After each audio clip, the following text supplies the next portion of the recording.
Çfarë duhet të bëjnë 60 vjeçarët që të jetojnë më gjatë? Ja sekreti.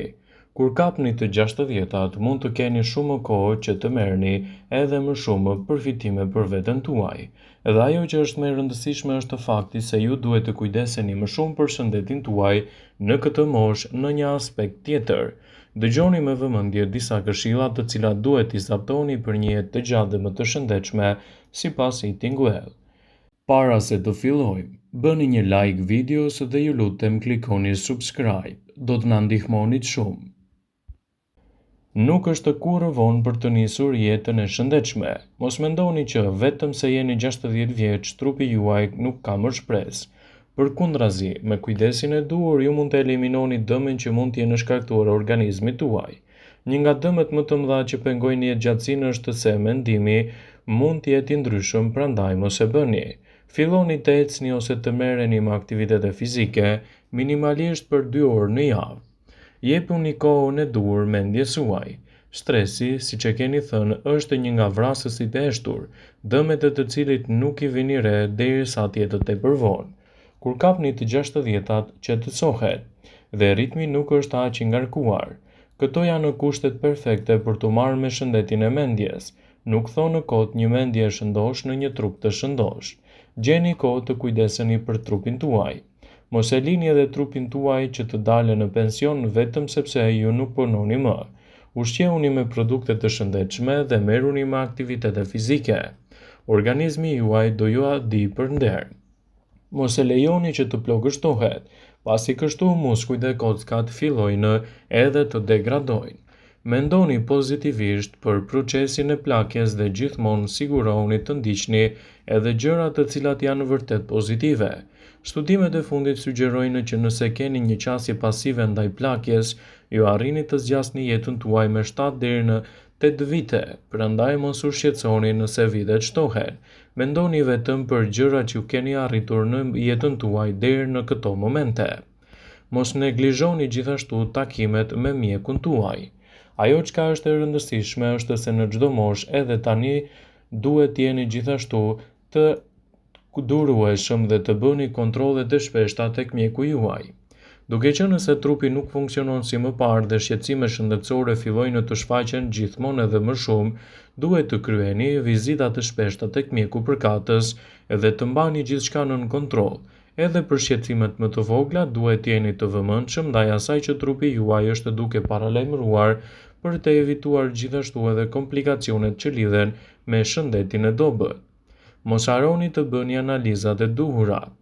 Edhe nëse ju duket sikur mjeku e ka egzageruar me analizat që ju kërkon që të bëni, dëgjojeni gjithmonë këshillat e tij. Nëse ju janë kërkuar analizat tuaja, ato duhet t'i kryeni me sukses në mbikëqyrjen e ekspertit. Kështu do të ndërmerrni hapat e duhur bazë për një jetë të gjatë dhe më të shëndetshme. Dilni sa më shumë me miqtë të tuaj. Shoqëria është e rëndësishme kudoherë. Kur vitet kalojnë, shumë persona fillojnë të mbyllen në vetmi. Diçka e tillë nuk është e këshillueshme. Prandaj sa më shumë miq që të keni, dilni shëtitje me ta. Takohuni në kafe me miqtë të tuaj ose dilni për shëtitje. Gjithashtu mund të harxhoni kohën me niprin ose me mesat tuaja për të patur gjithashtu edhe një jetë të shëndetshme, aktive dhe pa probleme të depresionit të përditshmërisë. Ekspertët MNZ të ushqyerjes janë të mendimit se jetëgjatësia nuk varet nga sasia e kalorive, vitaminave ose dhe proteinave. Ushqyerja e shëndetshme nuk është një praktikë strikte me rregulla që nuk shkelen dhe sasitë e sakta të pagabueshme të ushqyerjes. Dëgjoni me vëmendje në këtë video këshillat më të vëra për reagime të duhura ushqimore për një jetë të gjatë, gjithashtu edhe më të shëndetshme. 95% e ushqimit duhet të vijë nga bimët. Perimet zarzavate, drithrat dhe bishtajat nuk duhet të mungojnë në regjimet tuaja të kujdesshme ushqimore. Hani më shumë produkte të stinës dhe një pjesë të tyre mund ta bëni turshi. Barishtet janë ushqime të mira për jetëgjatësinë. Njerëzit që konsumojnë një racion me barishte në ditë kanë më pak gjasa të sëmurën rënd në vitet e ardhshme se ata që nuk i konsumojnë barishtet në dietën e tyre ditore.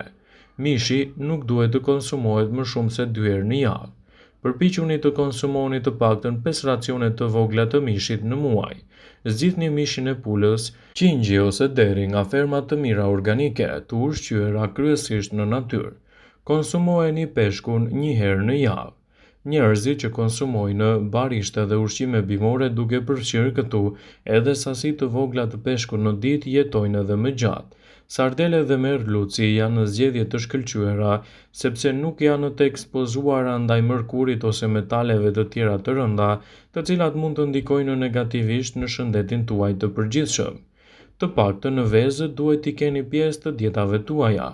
Hani vezë në mëngjes dhe i shoqëroni gjithmonë ato edhe me fruta ose me ushqime me bazë bimore, ose me drithra, dhe rezultatet që do të merrni prej tyre do të jenë fantastike në rigjenerimin e shëndetit dhe lehtësimin e komplikacioneve të tyre. Gjysmë racioni me fasule mund të konsumohet çdo ditë. Fasulet përmbajnë 21% proteinë, 77% janë gjithashtu karbohidrate komplekse dhe pak yndyrë. Ato janë burime të shkëlqyera të fibrës, për më tepër, 1 gram fasule përmban më shumë ushqyes se çdo ushqim tjetër në tokë. Zgjidhni gjithmonë në dietën tuaj edhe drithrat e plota. Gruri, thekra ofrojnë një spektër të gjerë të vlerave ushqyese dhe të fibrave. Bëni kujdes me konsumin e shpeshtë të bukës edhe brumrat e ardhur sepse përmbajnë gjithashtu gluten dhe krijojnë aciditet në stomakun tuaj. Konsumoni më pak sheqer në dietat tuaja ditore. Përpiquni të mos konsumoni më shumë se 4 lugë çaji me sheqer në ditë. Hani ëmbëlsira pak herë në javë dhe shmangni gjithashtu ushqime të përpunuara dhe ëmbëlsira të shtesë. 2 grushta me arror mund të jenë një zgjidhje shumë e mirë ushqyese çdo ditë të ditës. Një studim i Harvardit thotë se ata persona që han harror janë me një jetë më të shëndetshme dhe jetojnë më gjatë dhe kanë 20% më pak mundësi që të sëmuren se sa ata persona që nuk i shtojnë harrorët në dietën e tyre. Harrorët do të ulin gjithashtu kolesterolin e keq me të paktën 20%. Pini më shumë ujë në përditshmërinë tuaj. 7 deri në 8 gota ujë në ditë ju hidratojnë dhe ulin në riskun e mpiksjes së gjakut. Nëse pini ujë keni më pak etje ndaj pijeve të ëmbla ose atyre të gazuara. Alkooli është mirë të evitohet nga dieta juaj ditore dhe të shtohet gjithashtu edhe pijet natyrale të cilat përgatiten nga lëngjet e frutave, të cilat duhet të jenë të stinës dhe rezultatet që do të merrni prej tyre do të luajnë një rol pozitiv në rigjenerimin e shëndetit dhe lehtësimin e komplikacioneve që ju kanosen gjithmonë edhe më shumë. Pini çajin jeshil. Çaji jeshil do të ulë riskun e sëmundjeve në zemër dhe disa komplikacioneve të tjera. Mund të përzieni çajra të rozmarinës, sherebelës ose gjithashtu lule radhiqes, ose ta konsumoni edhe çajin e malit. Të gjitha këto çajra do të luftojnë gjithashtu inflamacionet. Tregoni kujdes me sasinë e kafes që pini në ditë. Studimet shpjegojnë se pirja e kafes, por në sasinë e kufizuar, do të ulë riskun e sklerozës dhe Parkinsonit. Kombinimet perfekte të proteinës në organizmin tuaj do të jenë një mundësi shumë e çmuar. Kombinoni bishtaja, drithra, arror, perime të mara dhe aminoacidet esenciale dhe do të keni gjithashtu një jetë të gjatë dhe më të shëndetshme. Rezultatet që do të merrni në fund do të jenë fantastike në rigjenerimin e shëndetit dhe parandalimin e komplikacioneve të tij. Duke u kujdesur më shumë për një ushqyerje të shëndetshme, ashtu do të merrni edhe përfitimet e një jete të gjatë dhe pa komplikacione me kalimin e viteve. Kujdesuni më shumë për racionet tuaja ditore. Arrat janë një përzgjedhje shumë e mirë ushqyese. Arrat përmbajnë sasi të mëdha të acideve yndyrore omega 3. Përveç kësaj janë të pasura me antioksidant që mund të ngadalësojnë ose edhe të parandalojnë oksidimin.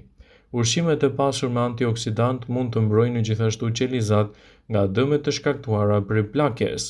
Shtoni në dietën tuaj edhe bajamet. Bajamet përmbajnë karbohidrate, proteina, yndyrna, vitamina, minerale dhe ujë. Është e vërtetë shkencërisht se zvogëlojnë sasinë e radikaleve të lira, përmirësojnë punën e sistemit tuaj nervor, zvogëlojnë nivelin e kolesterolit të keq dhe mbrojnë gjithashtu kundër goditjeve në tru dhe përmirësojnë funksionet e trurit. Sigurohuni të konsultoheni me ekspertin për të bërë një përzgjedhje të duhur të dietës suaj, e cila duhet jetë veçanërisht efikase në situatat tuaja përkatëse. Vëmendje, ju bëjmë dije se informacionet në këtë video kanë për qëllim që të plotësojnë, të mos e zëvendësojnë këshillat e mjekut tuaj ose ato të ofruesit të kujdesit tuaj shëndetësor, dhe nuk kanë për qëllim që të mbulojnë të gjitha përdorimet e mundshme, masat paraprake, ndërveprimet ose dhe efektet e tyre negative për shëndetin tuaj. Pasi ta dëgjonit këtë video, do ju ftoja t'i bënit like dhe ta shpërndanit atë në profilin tuaj në mënyrë që të informohen edhe miqtë e tu.